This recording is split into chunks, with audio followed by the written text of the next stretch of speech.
Olá, turma! Hoje nós vamos fazer uma revisão e fazer exercícios sobre esse tema aqui, arte indígena. Bom, aí a gente vai retomar de novo algumas questões, históricas, como o Brasil é um país multicultural, que mostra para a gente a junção de várias culturas. Cultura indígena, cultura africana, a cultura europeia. E a gente traz uma herança cultural que apresenta a língua desse povo, dessas pessoas, a cultura, a forma de pensar, a forma de realizar, a crença, a culinária, o folclore e a arte também, que é o nosso foco aqui.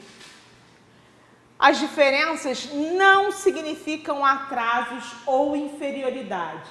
Então, quando a gente fala de cultura, de um Brasil multicultural, a gente fala sobre diferenças. E isso não significa que aquela cultura que a gente não conheça, que a gente não tenha tanto acesso, seja uma cultura inferior. Não. A religião da arte da cultura indígena é uma religião politeísta. O que vem a ser isso? Eles cultuam vários deuses, Vários deuses, mas de que maneira? Que deuses são esses? Eles acreditam que há uma divindade, há um sagrado nas plantas, nos animais e os ancestrais deles também. E de que maneira, qual a importância disso para eles? É uma forma de agradecimento, agradecimento à natureza, agradecimento aos animais, aos ancestrais, é a forma que eles cultuam. Eles agradecem e eles adoram também. Dessa forma também, através da adoração, da vida e costumes sociais também, tá? Através da vida e dos costumes sociais deles, da dança, tá bom? Das cerimônias de casamento, tudo tem um fundo religioso, É um fundo em que eles colocam também os agradecimentos e a adoração, a forma de cultuar, Como é que é a organização social? Através da coletividade, sem aquela coisa da propriedade privada. Não, esse espaço é meu, aqui é meu. Não, aqui é nosso, aqui é o coletivo, aqui é o nosso espaço de plantar, é o nosso espaço de colher, é o nosso espaço de brincar, de adorar, de fazer as festas. É muito grupo, muito coletivo. A família tem os níveis de hierarquia, tá?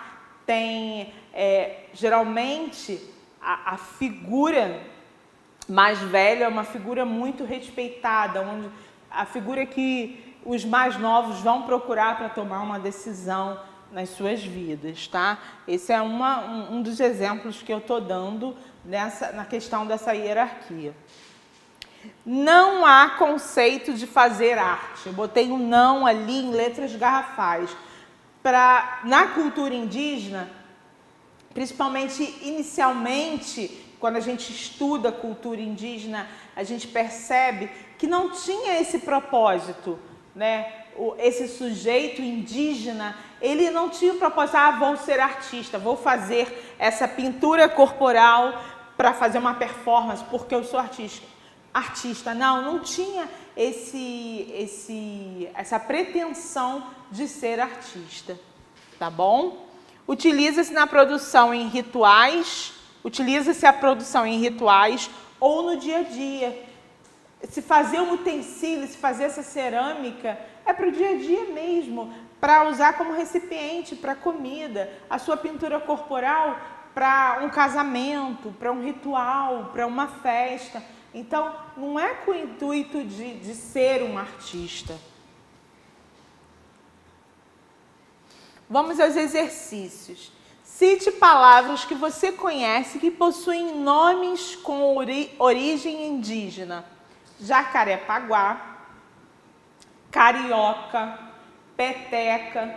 Tanta coisa que a gente usa, que a gente fala, que a gente nem sabe que é de origem indígena, né? Quais os objetos que você conhece de origem indígena? Rede, canoa, a própria peteca, né, que a gente brinca. E aqui, ó, eu trouxe, esse aqui é um modelo de pintura corporal e esse aqui é o registro de um ritual indígena. Principais tipos de manifestação artística. Aí eu trago vários tipos de manifestação, tá? A cerâmica, relembrando que não tinha intuito, o indígena não tem intuito de ser o artista, mas aquele material que ele produz, hoje, atualmente, ele percebe que ele pode comercializar esse material, ganhar dinheiro com esse material. E um fato curioso que aconteceu, quando eu fui numa palestra com o Daniel Munduruku, ele falou que muitas vezes o irmão dele, o irmão indígena, produzia algo, mas não entendia que aquilo ali era uma produção artística também. E uma outra palestra que eu fui com uma professora que trabalha na tribo, numa dessas tribos aqui, ainda no Rio de Janeiro,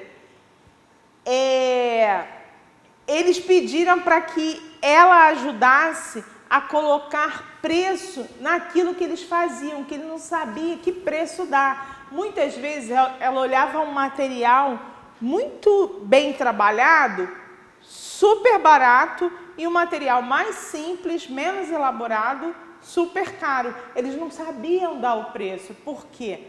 Ela falou assim, por que esse material que tinha que ser mais caro, na nossa visão, na nossa perspectiva, né, deveria ser mais caro e você colocou esse preço inferior? Aí ele explicou, porque esse material aqui eu fiz tal dia, por tal motivo, isso para mim foi muito importante, aquele momento foi muito importante, eu estava pensando, eu estava inspirada, pensando em tal pessoa, e aí eu coloquei, eu achei que o valor que eu atribuí foi um outro tipo de valor, o valor sentimental, por isso que eu botei mais caro, para mim tem mais valor.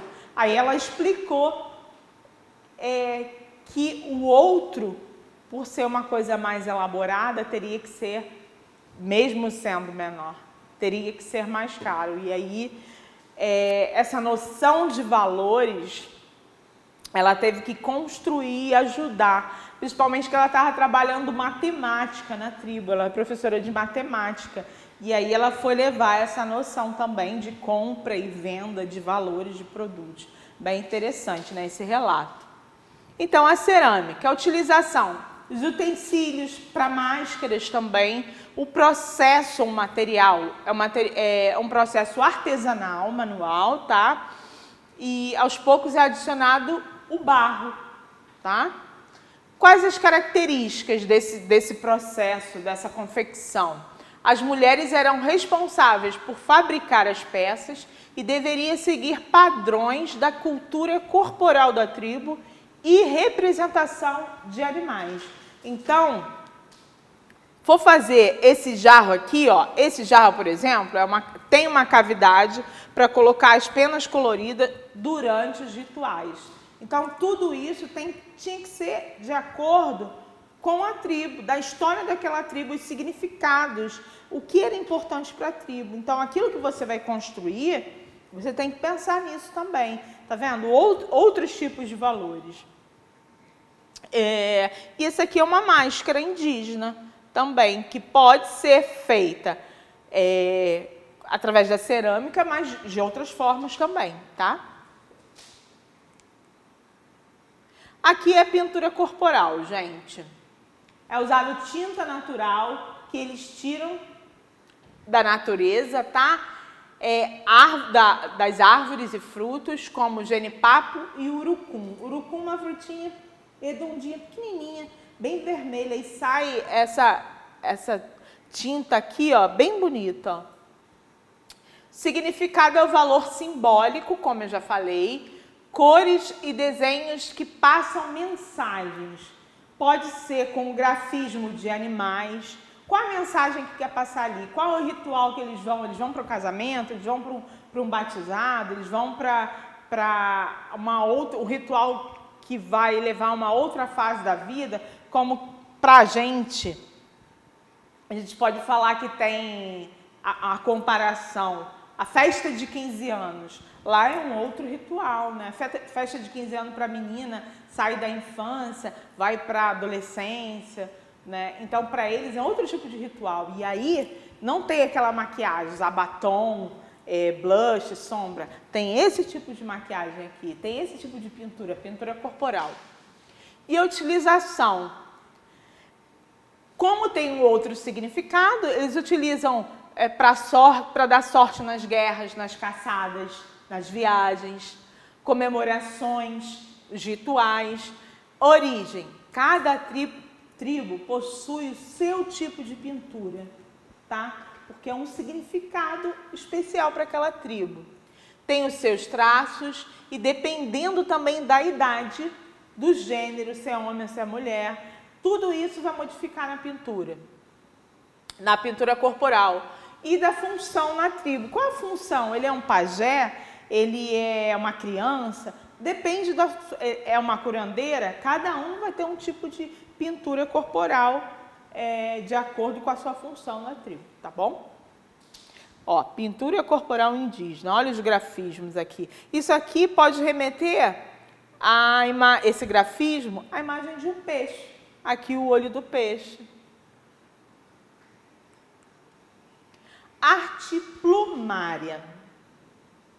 A função serve como ornamento para, vamos dizer assim, eu não gosto muito de usar essa palavra, para decorar, né? Para chamar a atenção. A ocasião pode ser no dia a dia, rituais ou solenidades, festas, tá? Objetos, pode ser usado em colares, máscaras, brincos, cocares. A forma de amarrar tem diversos significados. A posição social, a origem da família e o gênero. Muitas vezes você conhece aqui tribo, aqui família, aquele determinado grupo indígena pertence de acordo com a plumária, de acordo com as plumas, as penas que tem no seu cocar, tá bom? Observação. O que é tapiragem? Tapiragem é o tingimento utilizado por várias tribos indígenas do Brasil. Consiste em tingir a pena da cor desejada com a ave ainda viva. É a cultura deles, tá, gente?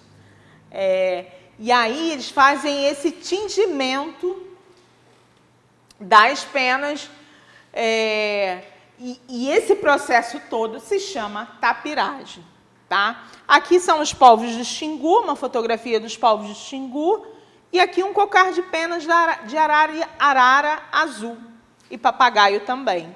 Esse acervo está na Fundação Memorial da América Latina. E a cestaria? Cestaria é muito comum, né? É uma das que a gente mais conhece. A utilização. Eles utilizam para o armazenamento, transporte de cargas. Existem os cestos recipientes para guardar os produtos, né, as reservas, como se fosse aqui os estoques, né? Os cestos coadores para coar aquele alimento. O que ele vai fazer com aquele alimento? Ele quer coar, então ele vai colocar o produto lá e vai coar, vai sair entre essas tramas aqui, ó. Cestos cargueiros para transportar. Foi para a floresta e pegou uma grande quantidade de coco, então é para transporte. E aí vai ser um tamanho diferente, né? Cada um tem um tamanho diferente, uma forma. Armadilhas de pescas e outras coisas. Cestos para você ir lá pescar também. Material, folha de palmeira, faltou o F ali, galera. Folha de palmeira, taquara e arbusto arumã. Características, cores e técnicas diferentes. Então, por que cores e técnicas diferentes? Porque serve para coisas diferentes. Uma é para pescar, outra é para coar, outra é para levar alimento, outra é para armazenar. Aquela que é para armazenar, as tramas vão ser bem menores. Aquela que é para coar vai ter uma trama maior para poder passar o líquido por ali. E por aí vai. Indígenas trabalhando em cestaria aqui, ó. E aqui os cestos da etnia Oiapis. Bem bonito, com os grafismos também. E tudo de acordo com a tribo. E as máscaras? O material é feito, eles usam cascas de árvores, cabaças, palhas de buriti e plumagens também. Às vezes usa as plumagens. Significado, figuras místicas e sagradas. Eles desenvolvem muito, remetendo a isso, né? O que para eles é o sagrado. Utilização em rituais, comemorações da tribo e afastar espíritos. Essa utilização, para que eles acreditam? Qual a cultura deles, né?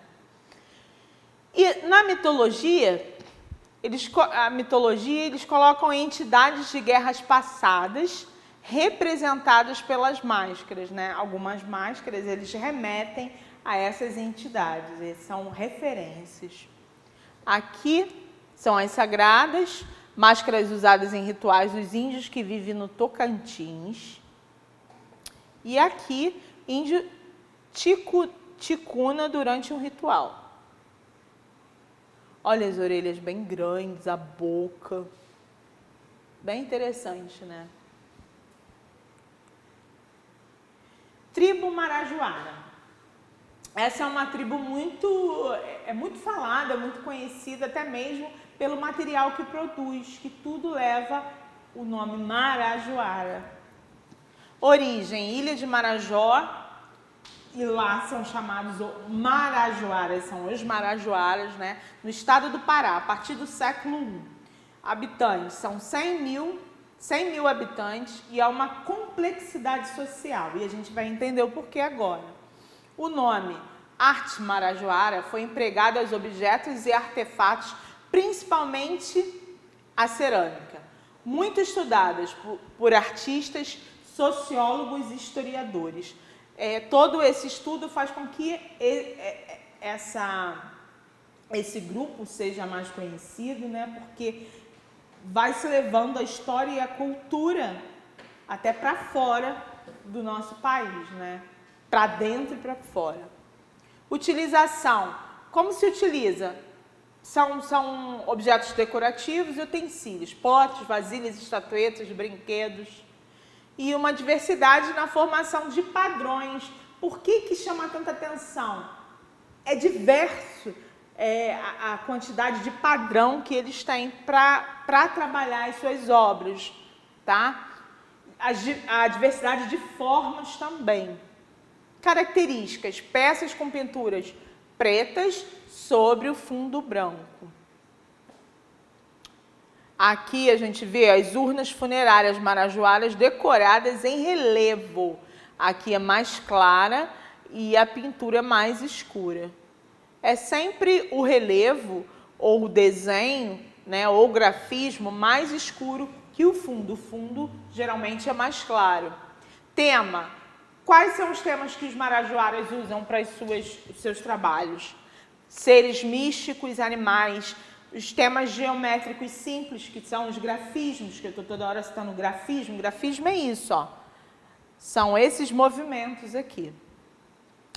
Usadas em urnas funerárias com detalhamento e complexidade. Olha como é complexo, como tem vários tipos de formas. Exercício. Quais as semelhanças e diferenças que podemos encontrar entre as cerâmicas marajoaras e as demais? Semelhanças, gente. Elementos geométricos, os grafismos. e símbolos conceituais, aquilo que faz parte da cultura dele, do que eles acreditam, o que eles dão importância, que conceito tem aquilo ali para a vida deles. Diferenças. Uso de mais de uma cor, tá bom?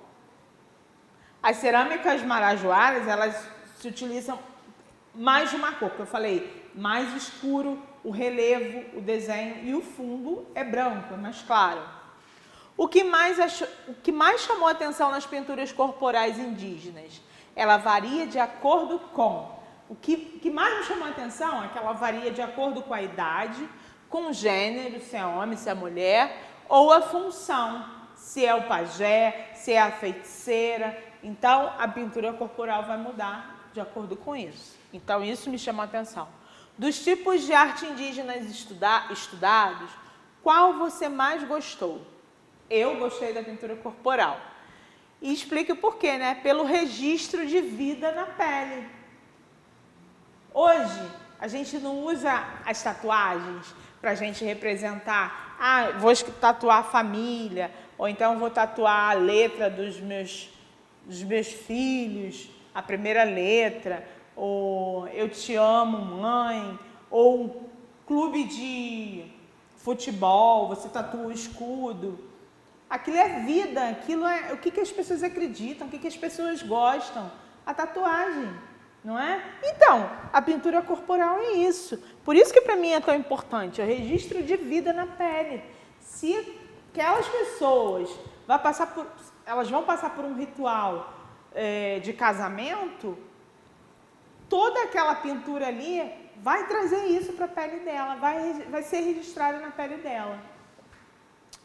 Em uma folha de papel, desenhe um indígena com pinturas corporais desenvolvidas por você.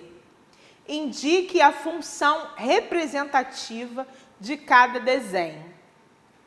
Eu não desenhei aqui, eu não fiz o desenho do indígena, mas eu fiz um grafismo, tá? Esse grafismo podia estar no braço ou no rosto desse indígena que eu fosse desenhar. O exemplo que eu fiz foi o seguinte, eu usei a ferramenta do computador mesmo, gente, ó. Eu fiz uma linha reta e aqui, ó, como se fosse bracinhos assim, ó, agradecendo, e embaixo o tracinho também. Fiz duas fileirinhas e botei de novo outra linha. O que representava isso para mim? Representa a alegria da vitória pela minha formatura universitária. Então, isso aqui é a minha história, é aquilo que eu quis representar. E aí vocês podem fazer de vocês, tá? De forma bem simples, fiz mesmo no computador. E é isso, gente. Muito obrigada, um forte abraço para todo mundo. Tchau, tchau.